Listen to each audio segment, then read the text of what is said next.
Hello, আশা করি তোমরা সবাই খুব ভালো আছো আর আমরাও খুব ভালো আছি, কারণ আমরা এখন কলকাতায় আছি। তো নেমেছি গতকাল সকালবেলা 7:30 নাগাদ। আজ হলো মঙ্গলবার, 18 মার্চ। তো আমি এখন বেরোবো একটা কাজে, মানে একটা অফিসিয়াল কাজে যাব দত্তপুকুরের দিকে লোকাল ট্রেনে করে। আর সায়ন্তন গেছে বাড়িতে, কারণ বাড়িঘর তো একদম ধুলো হয়ে আছে, তো সেগুলো ক্লিন করানোর জন্য আরবান ক্লাব থেকে কয়েকজন লোক এসেছে। তো এখন সেগুলো শুরু হয়েছে, শেষ হতে হতে মেবি দুপুরবেলা হয়ে যাবে। তো যাই হোক, এখন আমরা যে বাড়িটায় আছি আর কি, এটা এয়ারবিএনবি থেকে বুক করা হয়েছে। আর রিভিউ দেখেই সায়ন্তন বুক করেছে, তো এসে বুঝতে পারছি রিভিউ যেমন ছিল অ্যাকচুয়ালি বাড়িটা সেই রকমই, মানে বেশ ভালো, অনেক কিছু ফেসিলিটিস আছে। তো কি কি আছে তোমাদেরকে দেখাই, কারণ এরকম যে এয়ারপোর্টের কাছে পাওয়া যেতে পারে আমি আগে জানতাম না। যিনি আর কি ওনার, সেই জেঠু বললেন যে এরকম এয়ারবিএনবি নাকি এখন এয়ারপোর্টের চারপাশে বেশ কয়েকটাই আছে। তো এটা হচ্ছে ওয়ান অফ দেম, বাট এটা খুব ভালো, তোমরা চাইলে এসে থাকতে পারো।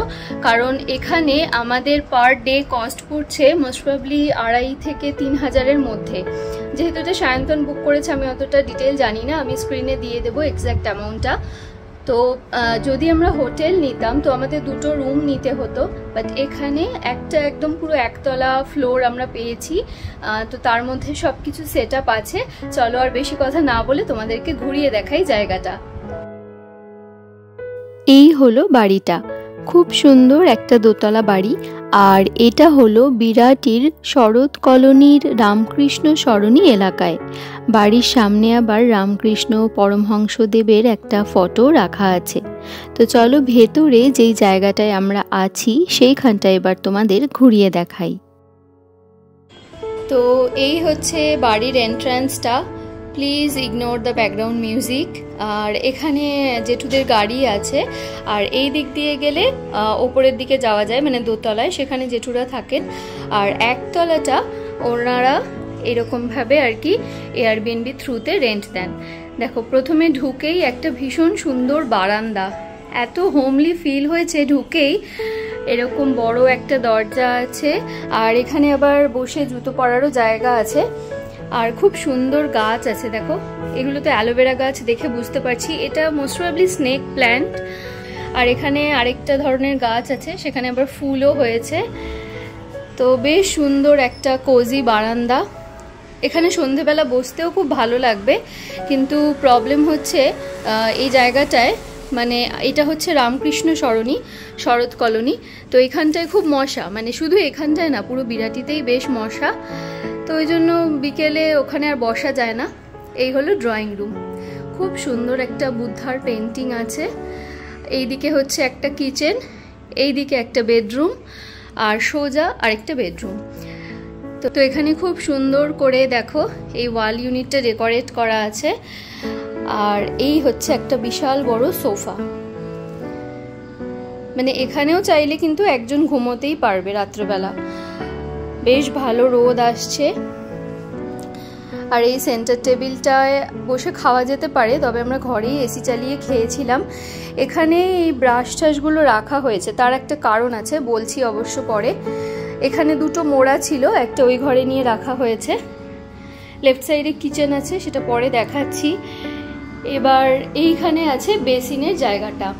এবার এখানে তো ব্রাশ পেস্ট রাখার জন্য একটা জায়গা থাকা দরকার ছিল, সেইটা নেই, তো সেই জন্য আমরা ব্রাশটা ওখানেই রেখেছি। এখানে একটা মুখ মোছার জন্য টাওয়েল দিয়েছে, ছোট্ট একটা বেসিন আছে, আর এই যে হ্যান্ড ওয়াশটা এই জায়গায় রাখা, বাথরুমে যাওয়ার জন্য জুতো আছে। আর এইখানে গিজারের সুইচ আছে, আর এখানে ওয়াশিং মেশিনেরও ডিরেক্ট সুইচ আছে।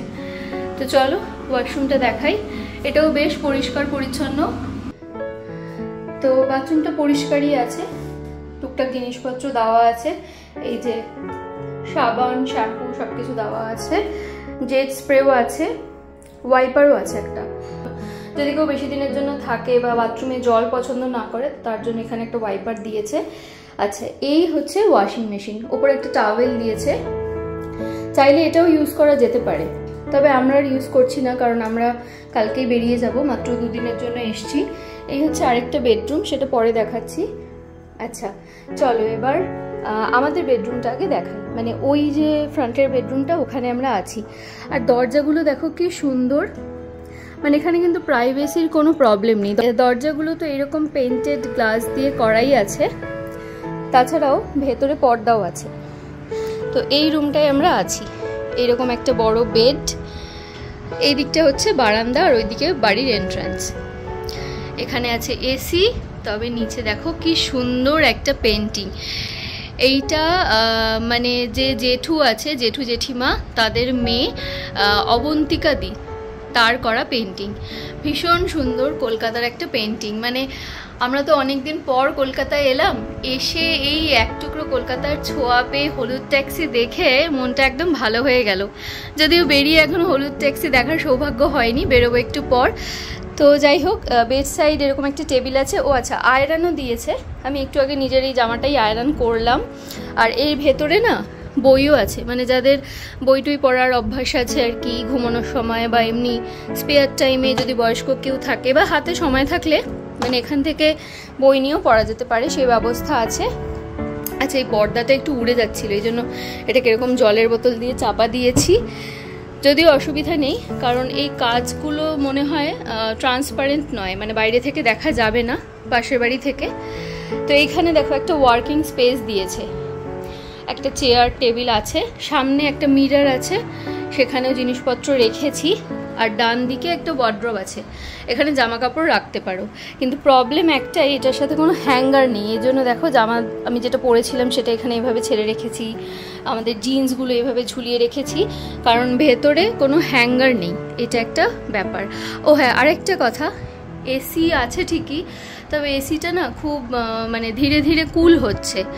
16তে দেওয়া ছিল টেম্পারেচার সারা রাত ধরে, কিন্তু মনে হচ্ছে যেন ওটা 28 বা 30-এ চলছে, এই একটা ব্যাপার। তো চলো কিচেনটা দেখাই। এখানে আছে একটা ছোট ডাইনিং টেবিল, 3টে চেয়ার আছে। আচ্ছা, এইগুলো কালকে সব কেনা হয়েছে এখানে সেই ব্রেকফাস্টের জন্য। তারপরে শসা, মুড়ি, দই এসব কেনা হয়েছে। তবে এগুলো দেওয়া ছিল, এই যে 3টে কাপ, দুধ, চা পাতা, এখানে এমনি লিকার চায়ের পাতা, আর এটা হচ্ছে চিনি, এইসব দেওয়া ছিল। এখানে মাইক্রো ওভেন আছে, এই জলের বোতলটা ওরাই দিয়েছে। আর একদম মানে এয়ারবিএনবি যেরকম কনসেপ্ট থাকে, এখানে বাসন কোসন দিয়েছে, ছোট্ট একটা চায়ের ট্রে, তারপরে রুটি করার জন্য তাওয়া, চপার, বেলনি চাকি, তারপরে এই দেখো এর মধ্যে ছুরি, কাঁচি, পিলার সব আছে, হাঁড়ি কড়াই সব বাসনপত্র আছে। রান্না করে খাওয়ার কোনো অসুবিধা নেই। মাইক্রোওয়েভ প্রুফ একটা এরকম বোলও আছে। আর এই যে একটু আগে চা করা হয়েছে, কালকে রাতে এগুলো ধোয়া টোয়া হয়েছে, এগুলো সব ওদের বাসন, ঠিক আছে। আর এরকম একটা এই কন্টেনার দিয়েছে যদি কেউ এভাবে জল খেতে চায়। আর ওপরে অ্যাকোয়াগার্ডও আছে, তো আমরা অ্যাকোয়াগার্ড থেকেই খাচ্ছি ডিরেক্ট বোতল নিয়ে। এই হচ্ছে বাসন কোসন, এগুলো সব এখানের, এগুলো আমরা ইউজ করে মেজে এসব রেখেছি এখানে। ওখানে নুন, গোলমরিচ এইটুকুই দেওয়া আছে, মানে মশলাপাতি খুব একটা দেওয়া নেই। আচ্ছা, এই হচ্ছে গ্যাস, পাশে মিক্সার, টোস্টার সব দেওয়া আছে, আর উপরে চিমনিও আছে। এই হলো ফ্রিজ। ফ্রিজটা ঠিকঠাক, কিন্তু একটু পুরনো আর কি। তো ঠিক আছে, কাজ চালানোর মতো হয়ে যাচ্ছে। এই যেটা ডিপ ফ্রিজ, ডিপ ফ্রিজটা ঠিকঠাক ঠান্ডা হচ্ছে, তবে নিচের ফ্রিজটা খুব একটা ঠান্ডা হচ্ছে না। ওই জন্য কালকে দুপুরে খাওয়া দাওয়ার পর আমরা মানে যা যা ডিনারের জন্য ছিল যেটুকু খাবার, সেগুলো সব ডিপ ফ্রিজে রাখতে হয়েছে। এখানে একটা ছোট টাওয়েল, ময়লা ফেলার জায়গা, সব কিছু দেওয়া আছে।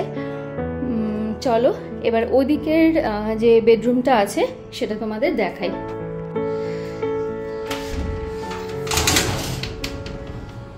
এই যে এটা হচ্ছে সেকেন্ড বেডরুম। এখানে একটা বড় খাট আছে, মানে দুজন আরামসে শুতে পারবে, এসি, পর্দা সব আছে। এখানেও একটা বেড সাইড টেবিল দেওয়া আছে। আর খুব সুন্দর দেখো পুরোনো দিনের ফার্নিচার, এরকম একটা আলমারি, মানে আয়না কাম আলমারি, আর ওপরে এরকম একটা পুরো ইউনিট করা আছে।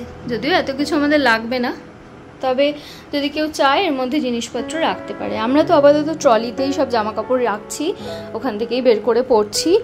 আর এখানে আবার টিভিও দেওয়া আছে, মানে আরামসে শুয়ে শুয়ে টিভি দেখা যাবে। আর এই যে বললাম না আরেকটা মোড়া দিয়েছিল সেটা এখানে রাখা, কম্বলও দিয়েছে, রাত্রেবেলা এসি চালালে কম্বল চাপা দিয়ে শোয়া যাবে, কোনো সমস্যা নেই। তবে এই দরজাটা এদিক দিয়েও বন্ধ আর এই দরজাটা ওই পার দিয়েও বন্ধ, মানে এইটা থেকে আর কি ওনাদের ইউনিটটা শুরু, তো এই জন্য এই অবধি আর কি ব্যবস্থা করা আছে। তো চলো এখানে কি কি ফেসিলিটিস পেয়েছি, জায়গাটা কেমন, সেই সব কিছু তো তোমাদের দেখিয়ে দিলাম, অনেস্ট রিভিউ দিলাম, যেটা ভালো সেটা ভালো বললাম, যেটা একটু প্রবলেম হচ্ছে সেটাও বললাম। বাট হ্যাঁ, ওনাদের ব্যবহার খুবই ভালো, কালকে আমরা এলাম, খুবই ওয়েলকামিং। আর হ্যাঁ, এখানে ডকুমেন্ট হিসেবে যে কোনো একটা কিছু দেখালেই হবে, তো আমরা পাসপোর্টটা দেখিয়ে সাইন করেছি, উনি রেকর্ডটা রাখার জন্য সেটা করেই থাকেন, এটা খুবই অবভিয়াস, সবাই করবে। তো আমাদের তো খুবই ভালো লাগলো এই স্টেটা। তো চলো এখন আমি বেরোবো চটপট, আমার ট্রেন আছে 10:15 নাগাদ, এখন প্রায় 10:45 বাজতে যায়। তো যাব স্টেশনে, আর তারপরে যাব একটু কাজে বললাম যেমন, আর তারপরে সন্ধেবেলা যাব বাড়ি, আর তারপরে আমাদের বাড়িটা ক্লিন টিন হয়ে গেলে সেটাও তোমাদের দেখাবো। তো চলো ভিডিওটা দেখতে থাকো শেষ অবধি, আজকে একদম ফুল অফ কাজ নিয়ে দিনটা শুরু হয়েছে, দেখতে থাকো, আর কেমন লাগলো অবশ্যই কমেন্ট করে জানিও।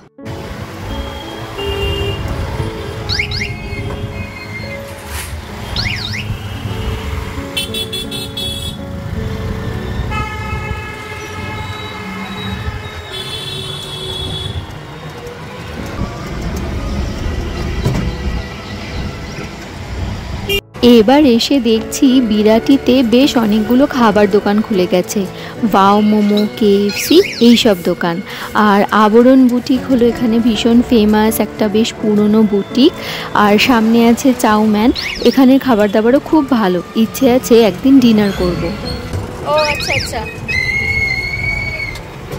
হ্যাঁ নিজেই চলো।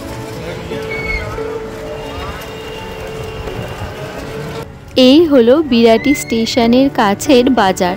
সকাল সকাল এরকম ফ্রেশ শাকসবজি, মাছ এসব দেখে ভীষণ ভালো লাগছে। আজকে তো আসা হলো না, হাতে টাইম নেই, আর বাড়িঘরও পরিষ্কার হয়নি, তবে ইচ্ছে আছে কদিন পরে এসে এখান থেকে বেশ ফ্রেশ মাছ বাজার করে নিয়ে যাব। ডান হাতে আছে নর্থ দমদম মিউনিসিপ্যালিটি, আর একটু এগিয়ে রিক্সা স্ট্যান্ড, অটো স্ট্যান্ড এসব আছে।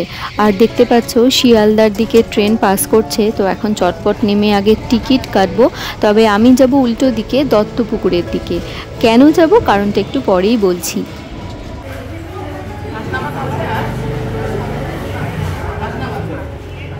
টিকিট কেটে রেল লাইন ক্রস করে এখন চলে এসেছি অপোজিটের প্ল্যাটফর্মে।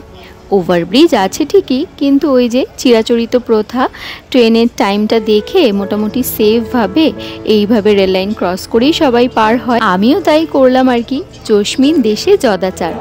তো এগিয়েই সব এক এক করে রুটি, পরোটা, চিকেন কষা এসব দোকান চোখে পড়ছে। বেরিয়ে তো পড়েছি রোদের মধ্যে, কিন্তু ব্যাপার হচ্ছে লেডিসটা কোথায় সেটা খুঁজতে হবে। একটা শুরুর দিকে থাকে আর একটা শেষের দিকে থাকে লেডিস, তবে প্ল্যাটফর্মে খুব একটা লোক নেই, তো ওই জন্য বুঝতে পারছি না লেডিসটা কোন দিকে আছে। এই বলতে বলতে একজন মহিলাকে দেখলাম, চলো তার পিছন পিছন গিয়ে দেখি লেডিসটা কোথায় পড়বে।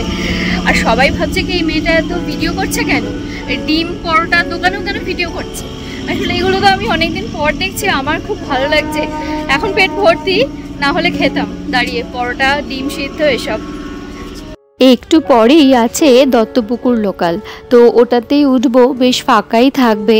তবে ওই দিকের প্ল্যাটফর্মটা কিন্তু বেশ ভিড়, কারণ এখন অফিস টাইম, ডাউনের দিকে ট্রেন বেশ ভিড়ই হবে। অনেক দিন পর লোকাল ট্রেনে করে বেরিয়েছি, যা হয় একটা ভুল হয়ে গেছে। আসলে যেটা এসছিল সেটা ছিল বারাসাত লোকাল, কিন্তু আমি ঠিক করে খেয়াল করিনি। এবার উঠে একজনকে জিজ্ঞেস করাতে বলল, না এটা তো দত্তপুকুর যাবেই না, এটা তো বারাসাত অবধি যাবে। তো আমি হৃদয়পুর স্টেশনে নেমে এখন নেক্সট ট্রেনের ওয়েট করছি। বলতে বলতে ট্রেন চলেও এলো 10 মিনিট পর, একটু লেট করলো। তো অনেক দিন পর লোকাল ট্রেনে করে যাচ্ছি, বেশ ভালো লাগছে। প্রথমে ওঠার সময় একটু ভিড় ছিল, কিন্তু বারাসাতে বেশ অনেকটাই খালি হয়ে গেল। কিন্তু ট্রেনে উঠে যেটা সবচেয়ে খারাপ লাগলো সেটা হলো ইন্ডিয়া হোক বা কানাডা, সব জায়গায় গভর্নমেন্ট যখন নতুন ট্রেন দেয় সেটা কিন্তু পরিষ্কার পরিচ্ছন্ন অবস্থাতেই দেয়। দেশের মানুষের উপর নির্ভর করে যে সেটাকে পরিষ্কারভাবে রাখবে না এভাবে কাপ জিনিসপত্র ফেলে নোংরা করে দেবে। তো এইভাবে প্ল্যাটফর্ম, ট্রেন এইসবগুলো দিনের পর দিন নোংরা হতে থাকে আর আমরা সেটাতেই অভ্যস্ত হতে থাকি।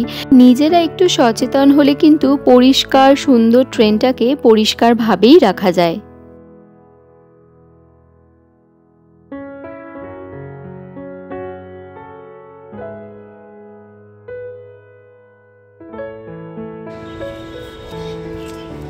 নেমে গেছি দত্তপুকুর স্টেশনে। এখন ওভারব্রিজ দিয়ে প্ল্যাটফর্ম ক্রস করে যাব ওই দিকে, আর সেখান থেকে একটা টোটো নিয়ে যাব আমার বিএড কলেজে। আজকে যাচ্ছি আমি এখানে যেই কলেজ থেকে বিএড করেছি সেখানে একটা সার্টিফিকেট নেওয়া বাকি ছিল, সেটাই নেব। কলেজ অথরিটির সাথে আগে থেকে কথা বলেই আজকে এসেছি। তবে স্ট্যান্ডে দেখলাম টোটো থাকলেও কলেজের দিকে যাওয়ার প্যাসেঞ্জার খুব একটা নেই। 10 মিনিট মতো ওয়েট করলাম, প্রচণ্ড রোদ বাইরে, আর তারপর সারাদিনে আরও অনেক কাজ আছে, তাই ভাবলাম টোটো রিজার্ভ করেই যাই। এমনিতে ভাড়া হয়তো 15 বা 20 টাকা হবে, তো আপ ডাউন আর ওখানে আধ ঘন্টা মতো দাঁড়ানো সব নিয়ে এই দাদা বলল 100 টাকা মতো নেবে। তো যাই হোক, প্রায় এসে গেছি। আর এই হলো আমার কলেজ, যেখানে 2 বছর বিএড কোর্স করেছি। তবে এখানে দেখছি এখন ফার্মাসি কোর্সও কিন্তু পড়ানো হয়।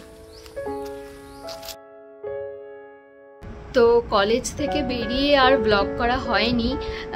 একে তো প্রচণ্ড ভিড় ছিল ট্রেনে, আর তার উপর বেশ চড়া রোদ, তো আর ব্লগ করা হয়নি। এখন বাজে এই 4:30 মতো। তো ফিরে গেছি অনেকক্ষণ আগেই, কিন্তু তারপরে একটু বাড়িতে গেলাম। বাড়ির ক্লিনিং এখনও চলছে, এখনও কমপ্লিট হয়নি। তো তারপরে আবার আমি গেলাম ডেন্টিস্টের কাছে, মানে রেগুলার রুটিন চেক আপ আর কি। অ্যাকচুয়ালি কানাডায় আমাদের হেলথ কার্ড থাকলেও হেলথ কার্ডের মধ্যে সব কিছু কভার থাকে না। তো আমরা যখনই ইন্ডিয়া আসি, মানে আমি তো এই প্রথমবারই এলাম আর কি, সায়ন্তন আগে আগে যখন আসতো ও এসে একটু রুটিন চেক আপগুলো করিয়ে নিত। তো এখানে ডেন্টিস্ট একজন খুব ভালো আছেন, আমি যাওয়ার আগে ওনাকেই দেখিয়েছিলাম। তো আজকে গিয়েও দেখিয়ে এলাম, সব ঠিকঠাকই আছে বলল। তো এখনও আমার খাওয়া হয়নি, আর সায়ন্তন তো বাড়ি আসতেই পারিনি, মানে ও যে সেই সকালবেলা 7:30 নাগাদ বেরিয়েছে, এখনো অবধি আসতে পারেনি। তো মাঝে আবার গেলাম, আমাদের পাড়ায় একজন দিদি আছে, মানে আমাদের সম্পর্কের কেউ নয় কিন্তু আত্মীয় থেকেও বড়, মানে সব সময় খুব পাশে থাকে, হেল্প করে। তো তাদের বাড়িতে গিয়েও একটু গল্প আড্ডা দিয়ে এলাম, কারণ একটু পর আমি আবার চলে যাব টালিগঞ্জে আমার মা বাবার কাছে। তো ওই জন্য অনেক দিন আর ওদের সাথে দেখা হবে না। এখন ওরা ভাবছে যে সায়ন্তন এসছে, পায়েল কোথায়, ওরা আমার কথা জিজ্ঞেসও করছিল, সায়ন্তন বলল। তো ভাবলাম যে ফেরার পথে ওদের সাথেও একটু দেখা করে আসি। তো যাই হোক, পাড়ায় কয়েকজনের সাথে দেখা হলো। এবার ভাবছি সায়ন্তনের জন্য ওয়েট করবো না খেয়ে নেবো, কারণ প্রচণ্ড খিদে পেয়েছে। দেখা যাক। আর আজকে আমরা হোম ডেলিভারি নিয়েছি, মানে গতকালও তাই নিয়েছিলাম। আমাদের মানে শ্বশুরবাড়ি পাড়াতেই একজন আছে, তো তার থেকে নিয়ে আগেও নিয়েছি। খাবার দাবার খুব ভালো করে, একদম হালকা পাতলা ঘরোয়া রান্না।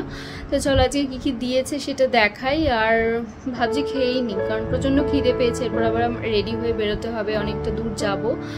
তো চলো দেখাই কী কী আছে মেনুতে আজকে। আজকে নেওয়া হয়েছে একটা কাতলা মাছের থালি আর সাথে একটা চিকেন থালি। তো ডাল বেশ অনেকটা পরিমাণেই দেয়, আর সাথে একটা এক্সট্রা ভাত আর একটা এক্সট্রা সবজি বোধহয় নেওয়া হয়েছে। তো এখানে দেখলে ভাত অনেকটাই পরিমাণে আছে। মামুনি হাফ মাছ খেয়ে আবার হাফ রাত্রের জন্য রেখে দিয়েছে। তো এখানে সাথে দিয়েছে উচ্ছে ভাজা। তো ওদিকে দেখো এরকম বড় একটা টিফিন বক্সে করেই দেয়, আর সাথে যেটা এক্সট্রা নেওয়া হয় আরেকটা কন্টেনারে দিয়ে দেয়। তো এখানে অনেকটাই চিকেন আছে, আমার আর সায়ন্তনের হয়ে যাবে, ওর রাত্রেও হয়ে যাবে। আর এটার নিচে আছে ঢ্যাঁড়স আর আলু দিয়ে ওই সর্ষে পোস্তর একটা মাখা মাখা তরকারি মতো। তো যাই হোক, চলো এবার চটপট খাওয়া দাওয়াটা সেরে নিই, তারপরে একটু রেস্ট নিয়ে সন্ধ্যের দিকে বেরিয়ে পড়বো। গতকাল সন্ধেবেলা আর বেরোতে পারিনি, বেশ অনেকক্ষণ ঘুমিয়ে পড়েছিলাম। তাই আজ বুধবার সকাল সকাল উঠে রেডি হয়ে নিয়েছি, এখন উবেরে করে যাচ্ছি মা বাবার কাছে। আর আজকের ব্লগটা এখানেই শেষ করছি। কেমন লাগলো অবশ্যই কমেন্টে জানিও। ভালো লাগলে প্লিজ সাবস্ক্রাইব করে পাশে থেকো। সবাই খুব ভালো থেকো, সুস্থ থেকো আর আনন্দে থেকো।